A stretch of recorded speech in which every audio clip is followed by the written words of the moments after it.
한 주간 찬양 많이 하십시오. 그래서 그냥 주님의 십자가가 밝히 보이도록, 밝히 보이도록. 근데 사실은 저는 찬양 가사를 이렇게 깊이 찬양할 때 훨씬 많이 가슴에 다가와요. 묵상되어지고. 찬양 계속하고 싶지만 말씀을 좀 나누겠습니다. 조금 오늘 제가 이렇게 말씀을 나누었던 것 중에 이 사탄 배상설, 이제 이게 신학적인 용어인데요. 이 사탄 배상설이 뭐냐면 죄의 원인이 사단에게 있다. 그래서 사단 때문에 나는 피해자다 라고 하는 것이 그러면 어떤 결론에 도달하냐면 예수님께서 십자가에서 죽으신 사건이 그러면 사단의 죄를 위해서 예수님이 돌아가셨는가? 어떻게 생각하세요? 사단이 죄를 짓게 하는 원인이라면 예수님이 죄사함을 받는 십자가 사건은 사단에게 값을 지불한 거예요. 그래서 그것을 신학적 용어로 사단 배상설이라고 해요. 그래서 굉장히 그런 메시지를 조심해야 되는 거예요. 물론 의도는 제가 이해해요. 저도 다락방 안에 쭉 있었기 때문에. 그러나 제가 늘 이제 그런 것 때문에 많이 그걸 공격을 하는 저는 입장이었죠. 그러면 너무 막 자꾸 죄 지으니까 이제 사람들이 실망하고 이렇게 하면 자꾸 네가 사단에게 속지 않냐. 어쩌다 한 번은 가능할 수 있어요, 이게. 근데 그 죄의 책임을 니도 피해자다고 한다면 이건 사단 원인이, 죄의 원인을 사단에게 두는 것입니다. 이거는 사단 배상설이 되는 거예요. 그래서 이것을 사단 신학이라고 그래요. 사탄 신학이라고 그래요. 이건 이단 사상입니다. 그럼 이게 언제 나오냐면요. 펠라기우스가 약간 이런 사상을 갖고 있어요. 그러면 이게 어떤 결과를 가져오냐면 펠라기우스 사상에서 이 반율법주의가 나옵니다. 율법 폐기론까지 아니다 그러던 펠라기우스 그게 나와요. 그래서 이것이 오늘날의 얘기는 초대교회 이야기예요. 이게 초대교회에. 그러니까 반율법주의, 율법 폐기론이 나오니까 어떤 문제가 나오냐면 이 도덕적 타락이 나오는 겁니다. 도덕적 타락이 나온 것을 아무렇지도 않게 받아들여요. 자, 여러분, 죄가 원죄에서 인간은 이미 부패한 상태입니다. 이걸 칼빈은 따로 전적 부패. 칼빈은 인간이 전적 부패해서, 그러니까 인간 스스로는 정결하게 될 수가 없어요. 완전히 부패해요. 동의하시면 아멘 하세요. 전적 부패예요. 만일에 조금이라도 부패하지 않는 구석이 있다면 우리는 하나님을 믿을 가치가 필요가 없고 예수님이 십자가 지실 이유가 없어요. 근데 전적 인간은 모태 조성될 때부터 죄로 오염되어 있는 상태입니다. 그런 상태로 시편 51편의 말씀처럼 우리는 그렇게 잉태되고 그렇게 출생해서 그렇게 성장해서 사는 인간인 거예요. 이게 원죄의 결과. 그래서 모든 인간에게는 원죄가 다 오염되고 전염되어 있는 것입니다. 그래서 이 원죄가 그러면 죄의 기원이 어디서 왔느냐? 사단 배상설이죠. 성경은 그렇게 말하지 않지 않습니까? 자, 성경은 뭐라고 말해요? 성경은 창세기 3장 1절로 6절에 보니까 누가 출연합니까? 사단이 출연하죠. 그럼 이 사단은 도대체 어디서 나왔냐? 이 사단은 왜 사단이 죄를 지켜 죄를 유혹하느냐, 죄 가운데 끌고 가느냐? 이걸 우리는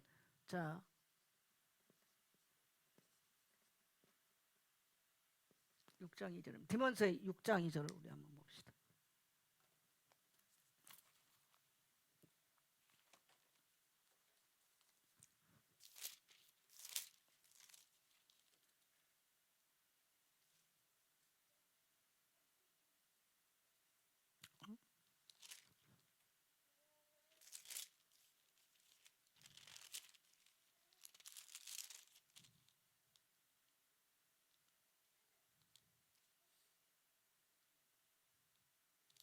제가 지금 성경 구절을 틀렸네요.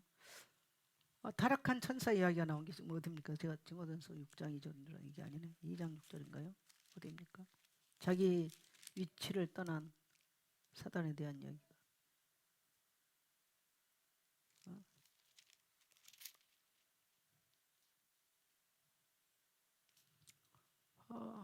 자기 처소를 떠난 사탄의 이야기, 천사의 이야기. 제가 성경 구절을 잘못. 예? 유다. 예. 유다서 큰 소리 해주세요. 이자 6장 1장 6절 한번 찾아 큰 소리 읽어주세요.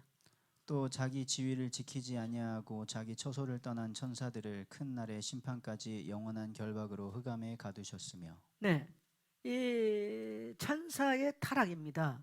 그래서 타락한 천사가 뭡니까? 이름이 사단이에요. 사단, 마귀라고 하죠.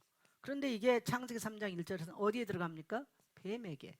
그래서 이걸 계시록 12장 9절 10절에서는 이 뱀이 뭡니까? 이름이 마귀라고도 하고 사단이라고도 하고 마귀라고 하는 자. 이 자가 천하를 깬다. 뭘 깨냐? 인간으로 하여금 범죄 가운데로 가도록 깨고 있어요. 그래서 죄를 사단이 짓게 했다가 아니라 죄 가운데로 유혹하죠. 그래서 지금도 사단은 지금도 존재합니다. 그리고 타락한 천사, 이것이 바로 사단이라고도 하고 마귀라고도 하는 자가 지금 존재해요. 그래서 칼빈은 그렇게 이야기를 해요.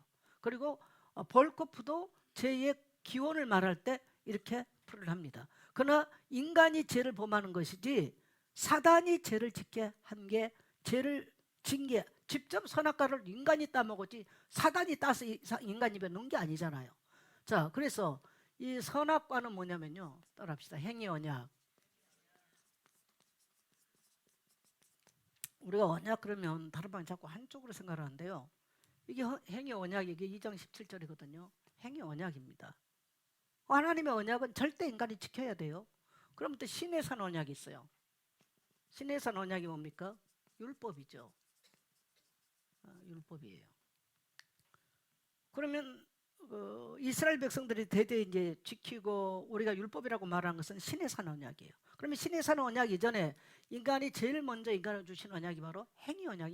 창세기 2장 17절. 먹는 날에는 너희가 정령이 죽으리라. 이건 하나님의 언약이기 때문에 인간이 범하면 안 돼요. 자, 법을 범하면 뭐가 돼? 뭐가 성립이 돼요? 죄가 성립이 되는 거예요. 그래서 왜 율법 폐기로 나오냐면, 자, 율법을 폐기하면 뭐가 성립이 안 된다? 죄가 성립이 안 돼요. 왜? 법이 없기 때문에. 죄의 원인자가 사단이 돼버리면요, 인간은 하나님의 행위 언약을 인간이 범한 게 아닌가 돼버려요. 그러면 율법이 없어지면, 율법은 여러분 처음부터 행위 언약을 하나님이 처음부터 주셨어요. 자꾸 율법 그러면 인간이, 우리 성도들이 이제 기독교인들이 이상하게 많이 생각하는데, 그래서 율법을 폐기해버리면 죄가 성립이 안 돼요. 죄가 성립이 안 되는 거예요. 그러니까 죄가 성립이 안 되니까 마음껏 죄를 지어버리는 거예요. 이게 지금 이 율법 폐기론의 큰 오류고 문제인 것입니다. 이게 이제 죄의 근원을, 죄의 원인을 사단에게 둬서 그렇습니다. 그러면 또 이게 있어요. 죄의 조성자.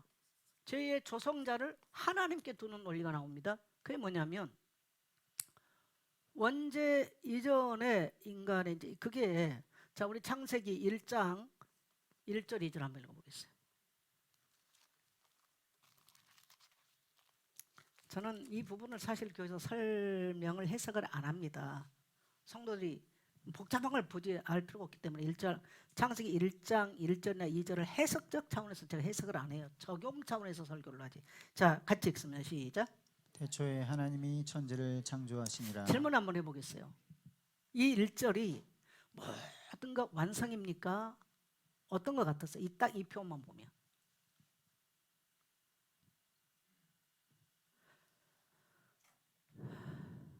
그렇게 질문하니까 헷갈리죠? 자, 2절 갑니다. 시작. 땅이 혼돈하고 공허하며 흑암이 깊음 위에 있고 하나님의 영은 수면 위에 운행하시니라. 1절과 2절 사이에 어떤 것 같아요? 여러분 느낌이 어떠세요? 우리 성도님 그냥 생각도 안 해봤죠? 예? 창조의 시작, 딱 스타트.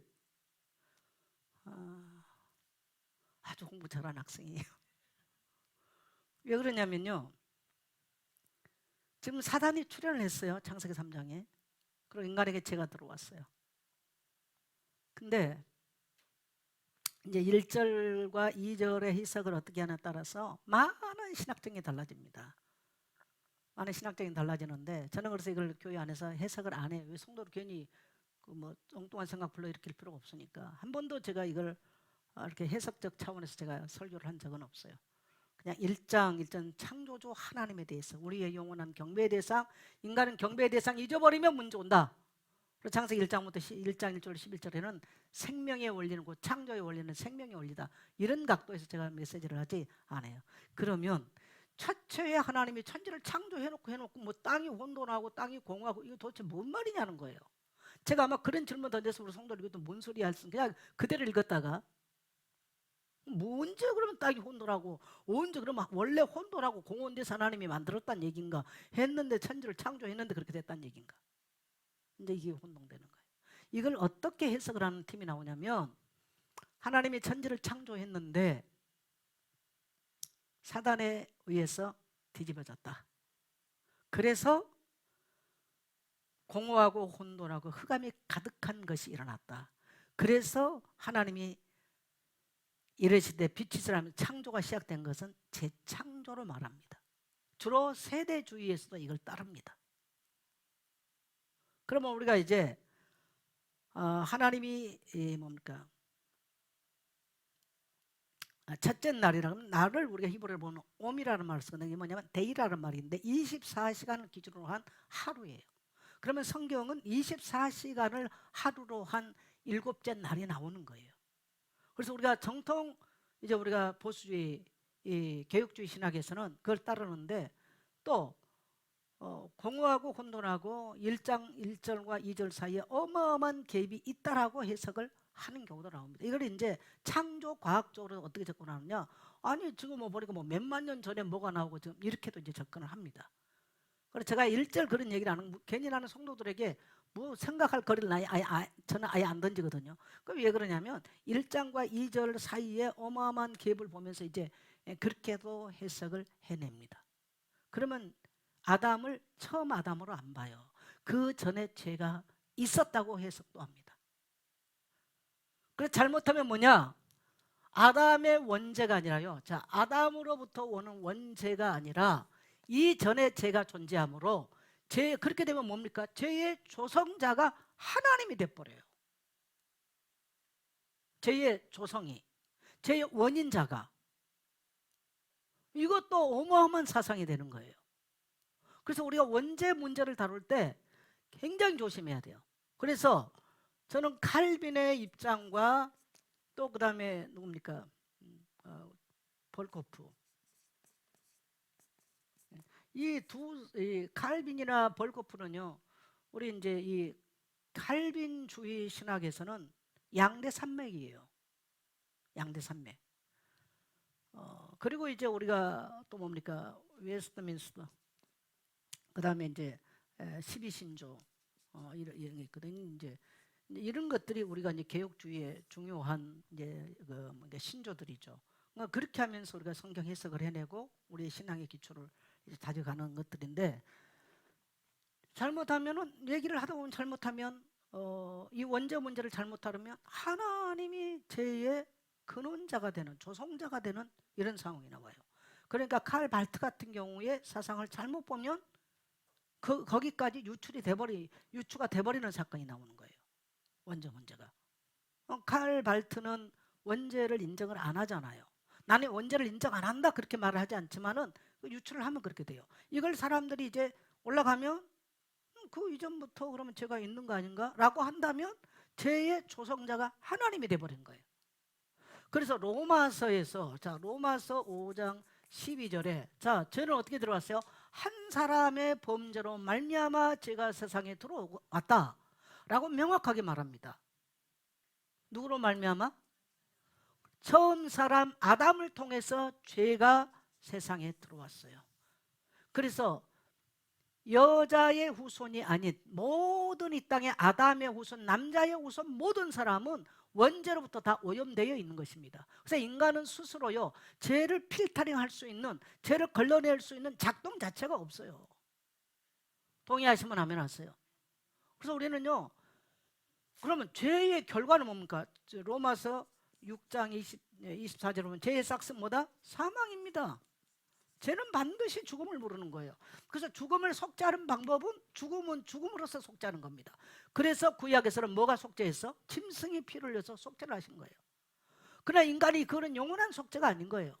그래서 우리의 죄악을 위하여서, 우리의 사망, 죄의 결과인 사망을 위해서 우리의 영원한 속죄물로 오신 분이 바로 예수 그리스도인 것입니다. 그래서 레위기서 17장 11절에 보면 육체의 생명은 피에 있은즉 피 흘림이 없으면 죄 사함이 없느니라. 죄를 사하는 방법은 죽음으로써 속죄하기 때문에 그 죽음의 정의가, 죽음의 방법이 바로 피 흘림입니다. 그래서 히브리서 9장 12절에 보면 양이나 짐승의 피로 하지, 송아지 피로 하지 아니하고 흠없는 어린 양 예수 그리스도의 피로 영원히 단번에 드렸느니라, 그렇게 나와요. 자신은 이제 그분의 속죄, 그래서 십자가에서 하나님께 영원한 산 제사를, 영원한 속죄 제사를 주님이 십자가에서 드리신 것입니다. 할렐루야. 그래서 우리는 그 속죄제가 들어주는 순간에 우리가 원죄로부터의 그 저주 아래서 자유함을 누리고, 또 원죄 아래 부패한 우리의 모든 죄악으로부터 내가 죄인인 것을 알고 돌이켜 십자가 앞에 와서 그 피를 믿을 때마다, 그 피를 믿고 자백하는 자마다 속죄함을 입은 줄 믿습니다. 그게 우리 기독교 장로교 신앙의 핵심입니다. 나는 장경동 목사님의 설교를 한번 듣고 놀란 적이 있어요. 그분이 그 중문교회, 대전 중문침례교회 목사님 아니십니까? 창세기를 설교를 하는데 나는 그분 설교 잘 안 들어봤어요. 근데 하도 유명하고 웃긴다고 해서 한번 들어봤는데, 창세기 4장의 가인과 아벨에 대한 설교를 하시면서 예배에 대한 이야기를 해요. 아벨은 정말로 하나님께 진정성을 가지고 예배를 했고, 가인은 너무나 하나님 앞에 정성이 없는 예배를 했다. 아마 감리교 다녔던 분들도 이런 설교 들었죠. 장로교에서는 있을 수 없는 설교입니다, 이거. 나는 그걸 듣고 깜짝 놀랐어요. 여러분, 인간이 그러면 기준이 온 마음을 다했다는 그 기준이 뭡니까? 뭐가 기준이에요? 온 마음을 저 사람은 해서 예배를 드렸다. 온 마음을 안 했다. 아니, 여기 태도를 보면 나는 조금은 알겠어. 근데 그것이 구원의 조건이라면 우리 최인수 권사님 가끔 졸거든요, 오후 예배 때. 나는 그러면 우리 최인수 권사님이 누구보다도 정성이 없는 예배 드린다. 아니에요. 우리 최인수 권사님 따라가, 저는 우리 최인수 권사님 못 따라갑니다. 제가 요즘 많이 생각해봐요. 우리 최인수 권사님이요, 70살 딱 될 때까지 방배동에서 여기까지 차 운전하고 단 한 번도 안 빼고 새벽기도 왔어요. 제가 지금 어림도 없는 얘기 아닙니까? 그럼 우리 최인수 권사님 오후에 한 번씩 존다고 내보다 성의 없는 예배, 아니, 나서 갔다 앉혀놓으면 최인수 권사님 새벽에 교회 오기 전에 거기 옆에 교회가 새벽기도 하고 오시거든요. 그게 기준이 아닌 거예요. 그러면 연세 드신 최인수 권사님은 좋냐? 아니야, 우리 정화도 가끔 졸아. 졸질 않지만 눈 감고 졸리는 거 이렇게 참고 있는 거 보여. 그러면 뭐 성의 없는 예배냐? 그거가 기준이 아니라는 거예요. 인간이 그럼 뭘 기준으로 삼는 겁니까? 사람의 보는 관점으로 기준이에요? 하나님의 기준이 관점이에요? 하나님의 기준이 관점이 맞는 거예요. 하나님은 사람이 네가 좀 자세 좀 바르고, 아니, 물론 우리가 어른을 대할 때도요 자세가 바른 게 맞아. 저도 아무렇게나 있으면 이런 사람 대하면요 별로 기분 좋지 않아요. 그죠? 얘기한 깍깍깍 그런다면서 그런 사람 뭐가 좋겠어요. 아니, 그래도 저를 볼 때 단장하게 옷도 단장히 입고, 목사님, 그 사람이 기분이 좋죠. 목사님, 뭐가 기분이 좋겠어요. 어제도 이승도장 저 태워다 주면서 비 왔잖아요. 차 문 열고 제가 정말 미안하면서도, 그러니까 저도 존경한 거예요. 그러면 장로님 모든 모든 부분이 100% 완벽 정의야. 그렇지는 않아요. 그죠? 그러나 그 예? 뭐라 그랬어요? 51%만 좋으시다고요? 아, 그보다는 좀 더 돼요.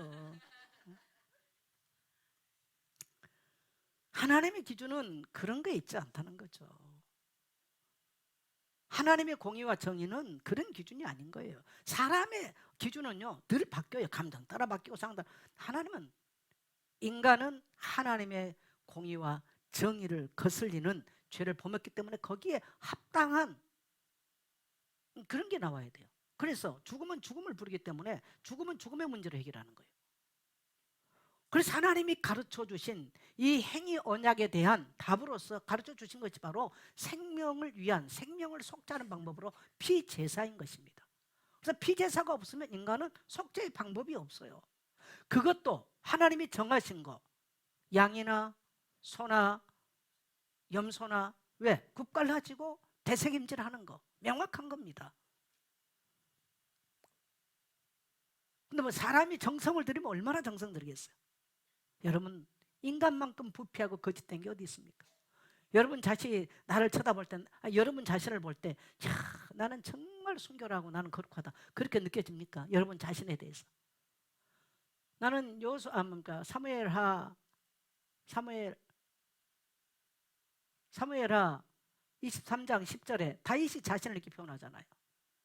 다윗은 노래 잘하는 사람이다. 사람을 하나님의 공의로 다스리고 여호와를 두려워하여 경외하고, 그는 비 오는 날 이후에 강선이고, 여러분 비 오는 이후에 강선이 얼마나 깨끗한 거 아시죠? 어떻게 자신을 그렇게 담대하게 말할 수 있을까? 또 구름 없는 아침이고 아침에 돋는 새 순과 같고, 여러분 새로 요즘 돋아나는 순이 얼마나 예쁩니까? 깨끗하고. 그 아침에 구름 없는 그 아침. 나는 다윗같이 내 인생을 이렇게 말할 수가 없어요. 나는 반대예요. 구름 없는 하늘이 아니라 온갖 구름이 다 껴있어요. 복잡한 구름이. 비 오는 이후에 그 광선, 그 비 오는 이후에 가시광선이 얼마나, 좀 비 와서 그 이후에 봐보세요. 얼마나 자연이 맑고 깨끗해. 다윗은 자기를 그렇게 소개해, 하나님 앞에서. 나는 참 그걸 보면서 어쩌면 이런 그러니까 그 정결한 마음 속에 하나님이 함께 계시고 거할 수밖에 없는 거죠. 그렇게. 그리고 또 하나는 다윗은 사제의 은총을 확실하게 믿고 있었어요. 그러면 그는 죄를 안 범했을까요? 물론 다윗만큼 죄를 미워하고 범하지 않으려고 몸부림치는 건 우리가 알 수 있죠. 그럼에도 불구하고 그가 죄를 범했을 때 얼마나 하나님 앞에 바로 그 죄를 토하고 속죄하는지. 그건 뭐냐면요, 하나님의 언약을 신실하게 믿는 거예요. 그게 믿음인 거예요. 다윗의 그 속죄의 은총에 대해서 확실하게 믿고 있어요. 할렐루야. 네. 참 우리는 다윗 같은 그런 은혜가 있었으면 참 좋겠습니다. 그래서 우리는 이 죄의 문제를 해결하는 길은, 죽음은 죽음의 문제, 죽음을 부르기 때문에 속죄의 방법은 죽음으로서만. 그래서 우리는 그리스도의 죽음이 필요했던 것이죠. 그래서 만일에 그리스도의 죽음이 사단이 죄를 짓기 위해서 사단을 양을 사단 배상설이 돼요. 만일에 하나님이 죄의 조성자가 된다면 이건 논리 자체가 맞지가 않아요. 그래서 이제 왜 제가 그러면 요즘은요, 영적 대혼란의 시기입니다. 제가 이런 말 하기는 조금 그렇습니다만은, 극동방송은 원래 구원파를 했던 권신찬, 유병헌 이분들이 시작을 해서 스타트를 해서 설교를 주로 극동방송 했던 거예요. 그래서 극동방송에 이제 조금 CBS는 약간 좌파적 기질을 띱니다. CBS가. 근데 극동방송이 원래 이제 팀 선교회라고 그래가지고 이제 그 팀들이 했어요. 그게 이제 구원파하고 다 관계 있는 건데, 그래서 조금 이렇게 보면은 굉장히 복음적 설교를 극동방송이 더 많이 합니다. 그런데 희한하게도 가만히 앞으로 제 오늘 메시지 듣고 이후에 극동방송 설교 한번 분석해 보세요. 다락방 비슷한 설교를 많이 합니다. 그 방송이 많이. 왜냐하면 그 영향이 많이 있다라는 거예요. 그래서 이런 류의 설교가 지금 우리 한국 강단을 엄청나게 오염시키고 있습니다. 엄청나게.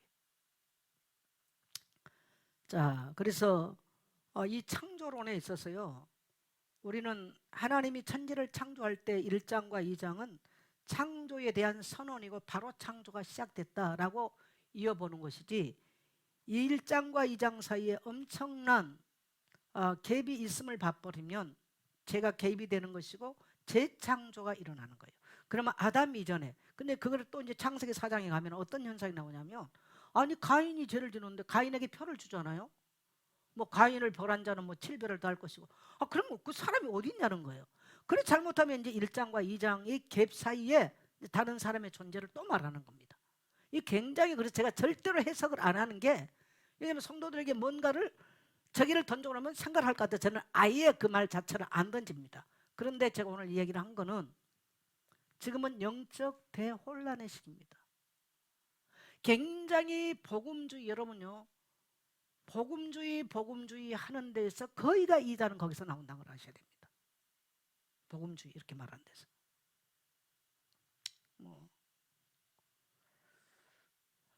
근데 원인이 있어요. 근데 제가 이제 거기까지 하면 너무 많이 나가니까. 그래서 여러분이 성경을 그렇게 이해를 하시길 바라고요. 자, 창세기 3장을 가면 어떤 현상이 나오냐? 창세기 3장을 가면은 우리가 사단 배상설을 끄집어낼 수 있는 요인이 창세기 3장에서 나와요. 자, 창세기 3장 우리 한번 읽어보겠어요.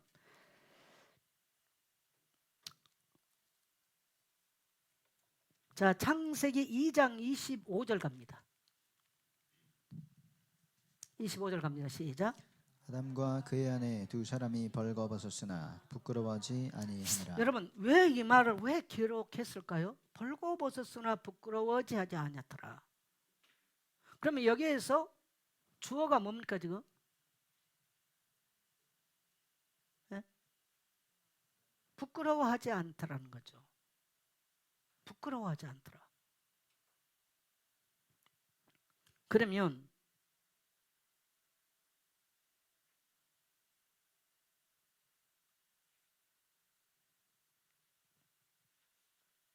자, 10절, 3장 10절 한번 가보세요.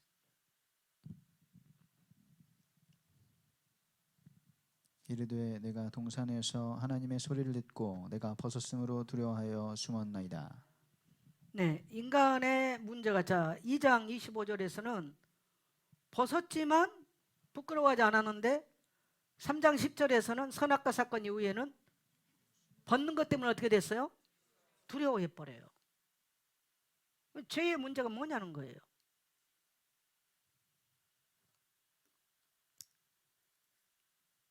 이 벗음의 문제가 계속 나와요. 수치, 부끄러움, 두려움 전부 다 여기서 좀 출발합니다. 그래서 열등감, 이 모든 것들 우리가 이제 흔히 다루는 심리학적 문제가 다 여기 나와요. 뭐 제가 심리학적 측면은 제가 터치를 않겠습니다. 않고요. 자, 쭉 가서 14절 갑니다. 여호와 하나님이 뱀에게 이르시되 네가 이렇게 하였으니. 아닙니다. 아니고요. 12절. 12절부터 아담이 이르되 하나님이 주셔서 나와 함께 있게 하신 여자 그가 그 나무 열매를 내게 주므로 내가 먹었나이다. 자, 지금 누구에게 책임 전가를 합니까? 여자에게 했는데 더 근본적으로 접근하면 누구에게 책임 전가를 돌려요? 하나님께 책임 전가를 돌립니다. 그래서 하나님에게 죄의 근원을 지금 넘기는 거예요. 자, 그 밑을 내려가면 하와는 그럼 어떻게 말을 했나? 한번 보세요. 여호와 하나님이 여자에게 이르시되 네가 어찌하여 이렇게 하였느냐. 여자가 이르되 뱀이 나를 꿰므로 내가 먹었나이다. 지금 또 여기는 책임 전가를 어디다 했어요? 뱀에게 하는 거예요. 그래서 저는 웬만하면 내가 다락방 나는 비판하고 싶은 마음은 없어요. 근데 제가 묻고 싶어요. 내가 개인적으로들 만나면 내가 묻고 싶어요. 하와가 창세기 3장 똑같다. 하와가 뱀이 먹게 했지 않냐? 똑같은 말을 지금 하고 있는 거예요. 그래서 제가 또 하나 묻고 싶어. 왜 멀쩡하게 목사들이 타라가 나와 다락방 메시지만 들면 왜 다 뱀에게 속냐 이거지. 그 전에를 안 속았어. 그잖아요. 아니 그 전에는 김대원 목사 거룩한 양반이야. 허일? 그래도 거기까지는 아니었어. 근데 왜 그 메시지만 들었다 그러면 왜 다 뱀에게 속아? 그러면 그들이 문제요. 그 메시지가 문제고. 뭐가 지금 문제입니까? 뭐가 문제입니까? 예? 아니 나는 그분들을 처음에 아니까 이병무, 뭐 오건석, 스타트들 오건석, 뭐 오철록 내가 다 잘 알아요, 다. 어. 근데 어느 시점 가니까 왜? 그럼 전부 다 지금 하는 말이 뱀에게 다 속았다는 사다리가 속았다는 거지.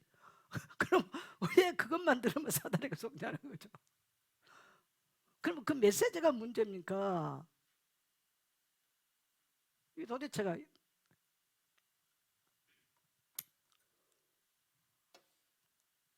또 편지를 전달하는 데서 왜 우체부를 보냐? 우체부가 똑이 묻었든지 말든지 편지만 잘 전하면 되지. 아니 저도 다 오케이 했어요. 아멘. 그렇지 편지만 잘 받으면 되지 뭐. 근데 지금 보니까 그 우체부는 전부터 도둑놈이야. 그 우체부들은 처음부터 남의 편지 가로채고 그 내용 다 이게 지금 하는 그런 놈들인 거죠. 난 정말 말하고 싶지는 않습니다. 근데 문제는 뭐냐면 이제 한쪽에는 사상 배상설을 말하니까 이걸 이쪽으로 제끼다 보니까 또 원인이 딴 데 가기도 하고 사단 말을 안 하다 보니까 사단에 너무 사단 핑계인데 또 한쪽은 사단 말을 안 해지도. 그래서 제가 작년에 말했죠. 애기 목욕시키다가 목욕물 버리려다가 애까지 버리지 말라고. 사단은 존재합니다. 언제까지? 예수님 오실 때까지. 아멘. 그러나 사단의 권세는 이미 박살이 났죠. 그러나 사단은 끝까지 인간을 유혹해서 믿는 자라도 유혹해서 넘어지게 만드는 거예요. 그래서 우리는 따라합시다. 거룩의 능력이다. 죄와 싸워 이기는 것이 능력인 거예요. 자, 우리가 성경을 해석할 때, 자, 성경에서 이단들이 뭐냐? 자기가 계시 받았다. 이제 이 지랄을 떨다가 다 이단돼. 그래서 뭐 특별한 계시 받았다. 저도 옛날에는 특별한 메시지 엄청 좋아해서 많이 쫓아다니 듣고 보니 세월을 지나고 보니까 그게 얼마나 우리에게 유혹이 되는지. 여러분 따라합시다. 보편적이어야 된다. 그래서 균형 잡혀야 돼요. 근데 그 오직하면 15년 전부터 우리 교회 주보에 균형 잡힌 교회고 내가 15년 전부터 써놨어요. 그때부터 제가 잊혀서. 왜? 너무 자꾸 성경에서 한쪽으로 자꾸 치우쳐요. 그건 절대로 좋은 게 아닙니다. 자, 그러면 우리는 모든 게 기준이 뭐다? 기준은요, 성경입니다. 저는 우리 성도님들에게 35년 동안 함께 해주는 성도님들 너무 감사해요. 저는 우리 성도님들 이제 한국 교회와 세계 교회는 약화됩니다. 그리고 정말 목숨 걸고 신앙을 섬겨왔던, 신앙을 가지고 왔던 신앙의 선배들이 세상을 떠나고 있어요. 나는 그게 우리 한국 교회에 또 세계 교회도 마찬가지고요. 정말 우리가 이제 가슴 아픈 일인데 김우경 목사님 엊그제 전화가 왔어. 친구 그러면서 수요일을 내보고 점심 먹으러 오래. 왜요? 그랬더니 이동희 목사님이 강의하러 오신다는 거야. 우리 성도님 잘 모를 거예요. 이동희 목사. 바울 선교회를 전주 안디옥 교회에 개척하신 목사님이시죠. 네. 이동희 목사님이 강의하러 오시는데 아마 이번이 마지막 될 것 같다. 그래서 92살인가 됐는데 이번에 마지막 오실 것 같은데 내보고 오라 그러더라고. 그러면서 이제 그 김용태 목사님은 감리교 목사님이신데 평생 혼자 사셨어요. 그분이. 근데 얼마 전에 세상을 떠나셨다고 얘기를 하시더라고. 그러면서 이제 주변에 전에 그 동해기도원 원장님 그분도 최근에 돌아가셨어요. 다 그렇게 이제 세상을 떠난다면서 내보고 정 목사 오래오래 건강 잘 지켜서 내 옆에 오래오래 있어. 주변에 다 떠나가. 그러면서 이제 오라는 거예요. 저는 젊은 날 제가 그 불황인 사역 할 때 이동희 목사님을 알아요. 그래서 그쪽에 우리 뭐 신정수 권사님 고향 쪽인데 그 옥구교회에서 전도사 시절부터 그분이 목회를 하셨죠. 그쪽에 성자예요 그분이. 그래가지고 그 전주 금암교회 큰 교회에 목회를 오셨는데 선교하고 싶은데 장로님들이 이해가 안 되니까 이분이 교회를 놓고 개척을 시작했습니다. 완주 군청 앞에다. 그래가지고 개척을 할 때 제가 그 사역하고 있는 우리 원암 수양관에 이제 기도하러 많이 오셨어요. 그래서 제가 이제 이동희 목사님 알죠. 그리고 제가 이제 목회하면서도 제가 서울 이쪽에 있으면서도 그쪽에 한 번씩 내려가면 수요일 같은 때는 꼭 내가 거기 그 교회 가서 내 예배를 이렇게 듣는데, 또 저희가 대학원 때 그분이 와서 이렇게 강의도 하고 그랬었어요. 정말 삶으로 살아가신 분들이잖아요, 그분들이.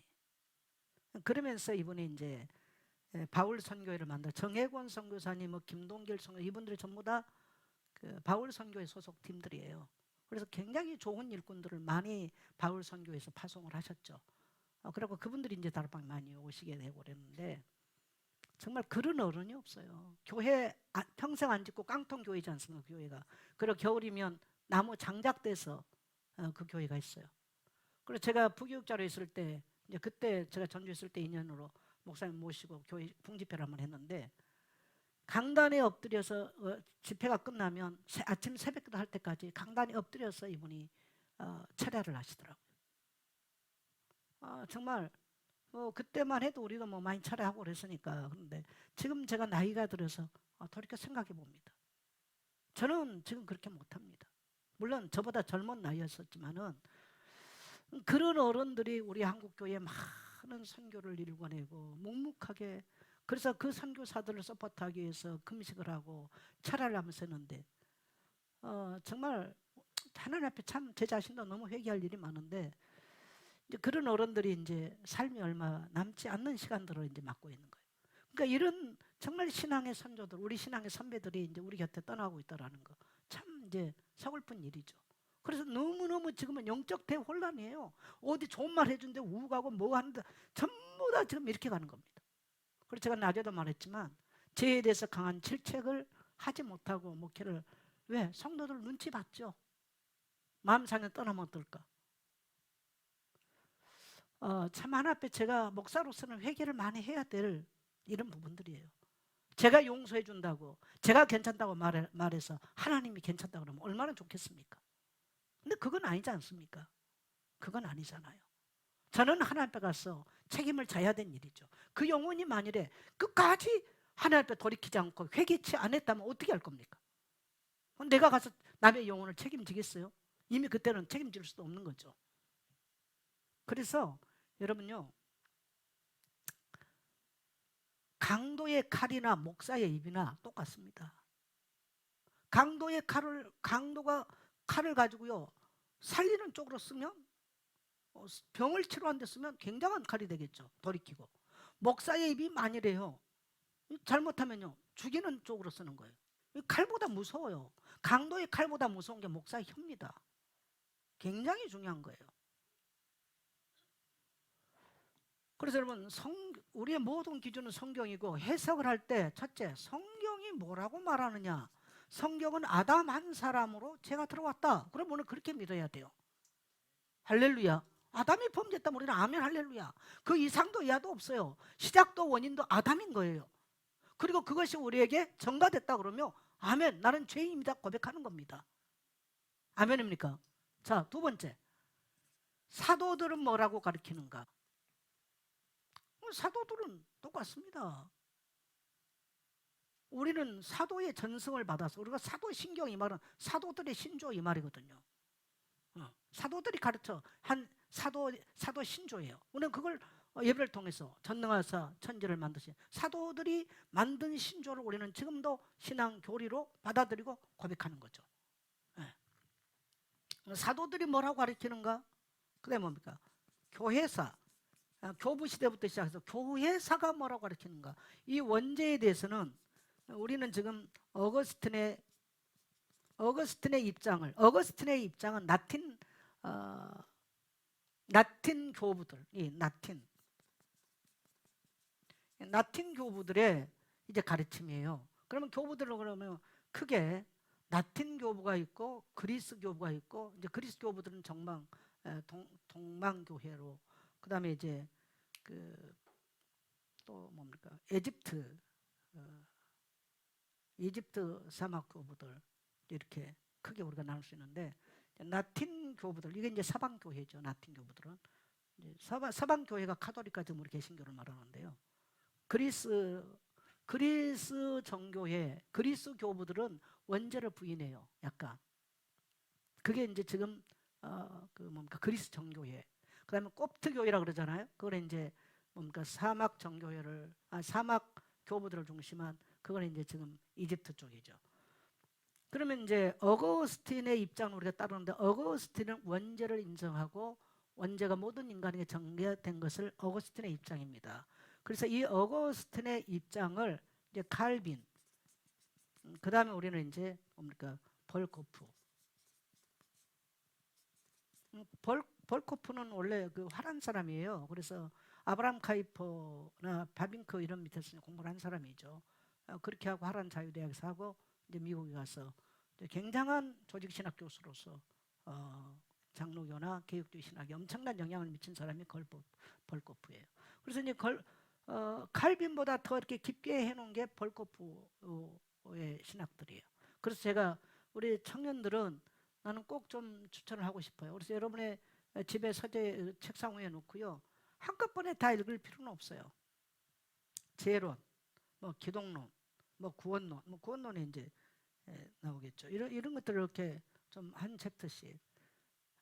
제가 작년에 이제 교단 탈퇴를 하면서 내 신학부터 점검을 해야 되잖아요. 그래서 제가 기독교 강요를 다시 다 구입을 하고 이제 전에 있었던 걸 다 제가 책 다 없었지 않습니까? 집에 전부 다 책을 없애버렸으니까 칼빈의 기독교 강요를 다시 구입을 하고 그 다음에 벌코프의 조직 신학을 다시 구입을 하고 이제 왜냐하면 내가 나를 이제 누구의 메시지나 어떤 교단의 어떤 흐름이 아니라 내가 객관적으로 나를 신학으로 점검을 해야 되는 입장이니까 그래서 이제 그런 것들을 제가 하면서 이제 요즘 보니까 너무나 이제 사탄 신학 이렇게 하니까 이제 한쪽에서는 아예 사자도 안 꺼내려고 그래. 근데 저도 사실 꺼내고 싶지 않아요. 너무 이런 잘못된 걸 많이 들어버리니까 저도 말하고 싶지 않지만은 안 하고 싶다고 내가 안 되지 않습니까? 인간의 죄의 배후는 누가 있어요? 사단이 존재하고 있는 거예요. 그래서 우리는 이것을 말을 안 해도 안 되는 겁니다. 이것들을. 그 너무 이제 한쪽에 너무 배격하더라고. 그것도 안 되는 겁니다. 그 다음에 우리 신앙의 선배들은 뭐라고 말하는가? 우리 교회사 선배들 어떻게 신앙을 지켜왔는가? 이런 걸 보는 거죠. 그래서 그렇게 성경 해석을 하고 우리의 신앙이나 신조를 따라가는 겁니다. 저는 제가 교회에서 설교를 하면서 죄를 진 게 사단 때문이다. 인간의 문제가 영적인 문제다. 이것은 제가 오케이 해요. 왜 그러냐면 우리가 이해될 수 없는 부분이 나와요. 보면 영적 문제거든요. 근데 그 영적 문제로 인해서 반복된 죄가 사단이 지켰다라고 그렇게 말을 하면 안 되는 거예요. 그 영적 문제가 있으므로 나는 죄를 질 수밖에 없는 존재인 겁니다. 그래서 죄의 권세를 꺾어주실 누구 앞에 가야 돼요? 그리스도에게 가야 되는 겁니다. 사단이 지킨 게 아니에요. 여러분이 아실라나 모르겠지만 너무나 지금 많은 영상이 돌고 참 많이 괴롭습니다. 저도 이런 것들을 보면서 어떻게 이렇게까지 될 수 있는가. 나는 그걸 보면서 인간은 여러분 절대 여러분 자신을 믿으면 안 돼. 나는 괜찮다 이런 말 하지 마세요. 따라합시다. 언제든지 넘어질 수 있다. 그래서 교회는 정말 거룩과 싸워야 돼. 조그마한 어떤 것들을 허용해버리면요 순식간에 다 교회는 다 난리 나는 거예요. 그리고 갈라디아에서 5장에 자 우리 오늘 나왔던 메시지인데 갈라디아 5장 마지막 절입니까? 갈라디아 5장 19절 21절 한번 좀 같이 갑시다.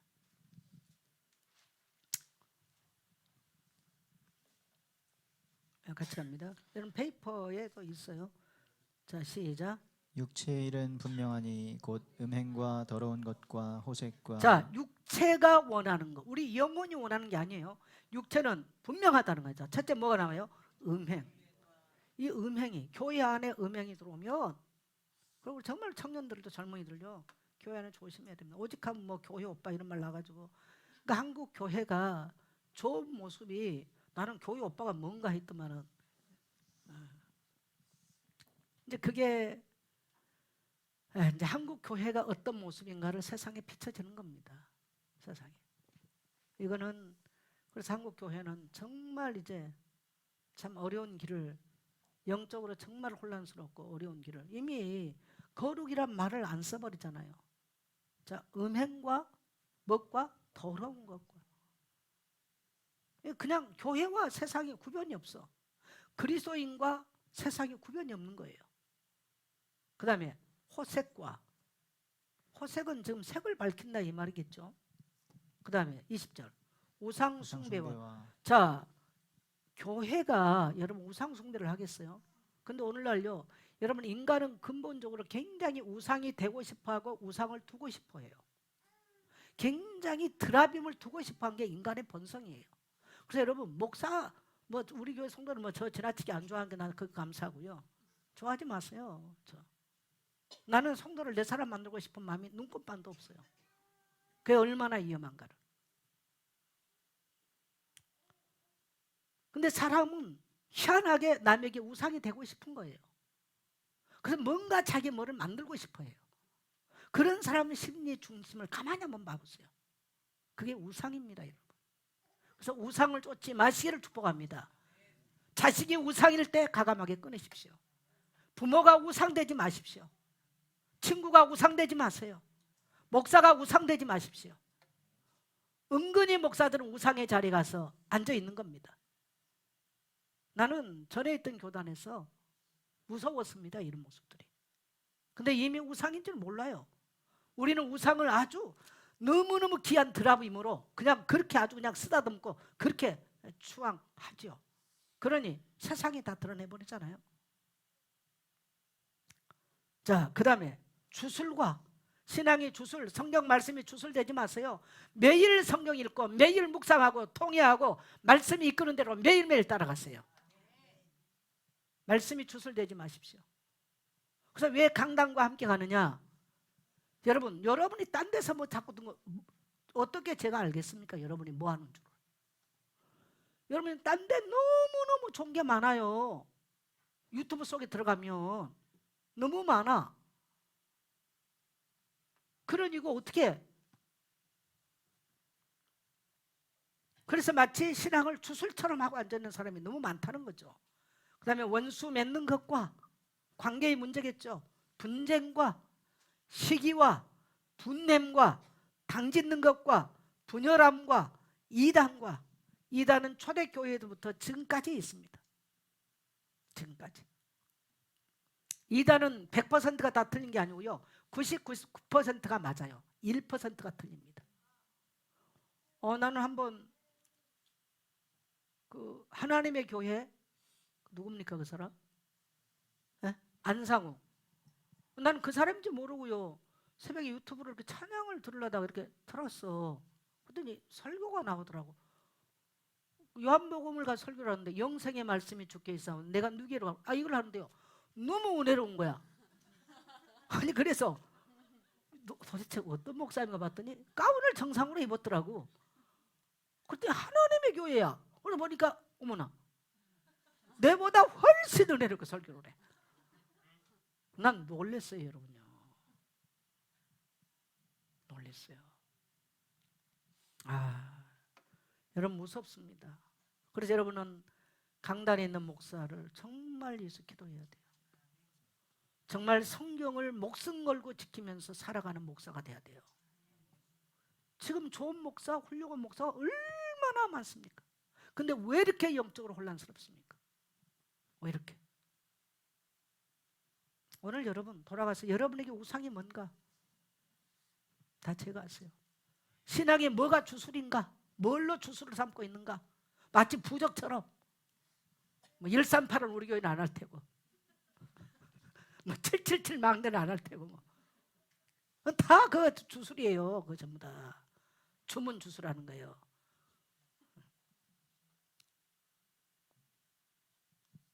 그 다음에 방탕함과 여러분 뭐 여기 계신 분들 내가 보니까 술 먹고 하는 분은 없을 것 같은데요.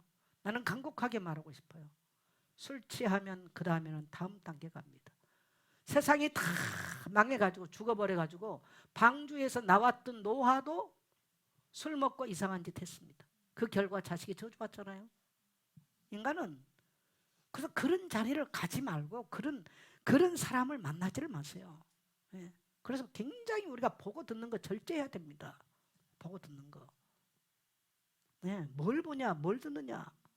자꾸 유튜브 같은 거. 그래서 제가 여러분 신학적인 어떤 제가 볼 거 보는 책을 왜 들고 나왔냐면요. 신학 사상은 자유주의 신학, 계몽주의 신학, 여러 가지 신학 사상이 있어요. 또 천주교 신학. 이거를 AI 같은 데는 종합해서 나오기 때문에요. 치면 달라요. 그래서 여러분 텍스트를 가지고 보셔야 돼요. 이해되십니까? 그래서 저도 그런 거 해서 이 나이에 하면 되겠지. 왜 저 힘들고 어려운 책을 왜 사서 눈이 아파서 너무 힘든데 왜 그런 책을 보겠어요? 제가 일주일에 지금 저거 시간 날 때마다 검색을 보고 저기를 하는 거예요. 정리를 하고. 여러분한테 메시지를 줄 때는 한 줄 몇 줄이지만 저는 몇 장을 씁니다. 그걸 압축하고 줄이고 일주일 내야 하는 거죠. 설명하기 위해서. 그럼 쭉 인터넷 해가지고 이렇습니다. 그런 거 해버리면 굉장히 신학 사상은 조금만 틀면 이단으로 갈 수 있기 때문에 굉장히 위험해요. 그래서 할 수만 있으면 텍스트를 가지고 명확하게 읽어라. 따라서 텍스트를 가지고 명확하게 읽어라. 그렇게 하고 나서 AI를 보든지 치든지 그건 그 다음에 이야기예요. 그것도 안 되는 사람이 AI는 그냥 지식하면요 굉장히 위험합니다. 왜? 신학에 대해서 구원론이나 제론에는요 자유주의, 보수주의, 복음주의, 개혁주의 다양한 신앙의 노선이 나버려요. 그게 짬뽕에서 나오기 때문에 다른 게 나올 수 있어요. 제가 오늘 칼빈주의 제 몇 장, 몇 권 이걸 명확하게 쓴 이유는 텍스트를 정확하게 말하기 위해서. 방탕. 나는 여러분 내 자신은 괜찮다. 아니요. 나는 내 자신 못 믿어요. 내가 젊은 날은 나를 보고 금욕주의라고 그랬어. 저는 우리 집에 TV가 없었어요.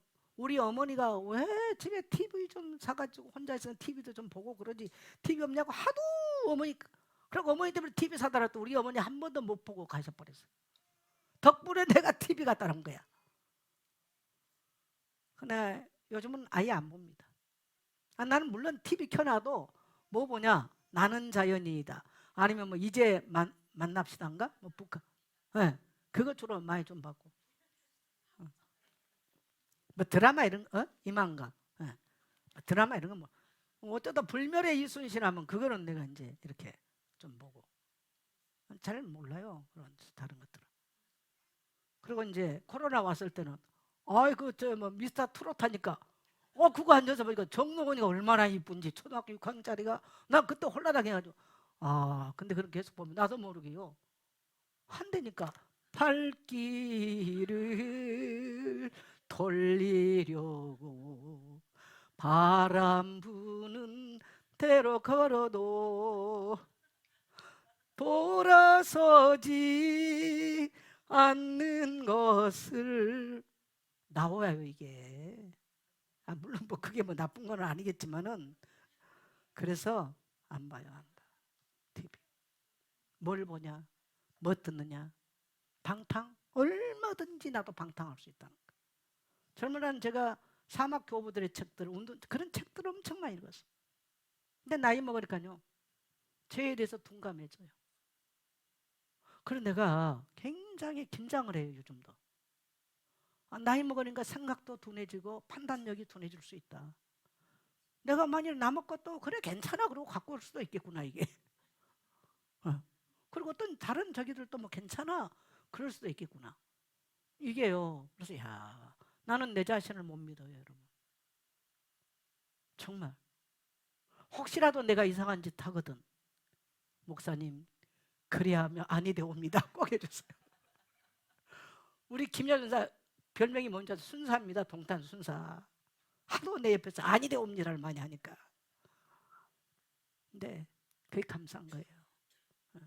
꼭 하세요 여러분. 정말 저는 제 사인은 모릅니다. 왜? 얼마든지 부패한 본성을 갖고 있기 때문에 방탕할 수 있습니다. 언제든지 넘어질 수 있어요. 그래서 불쌍히 여기시고요 아니 되옵니다 목사님 하십시오. 할렐루야. 네. 여러분 자신도 마찬가지입니다. 여러분에게도 목사가 권사님 이렇게 하면 안 됩니다라고 말할 수 있는 근데 딱 침묵하고 그래 괜찮아요 라고 한다면 이미 그 관계는 끝난 관계예요.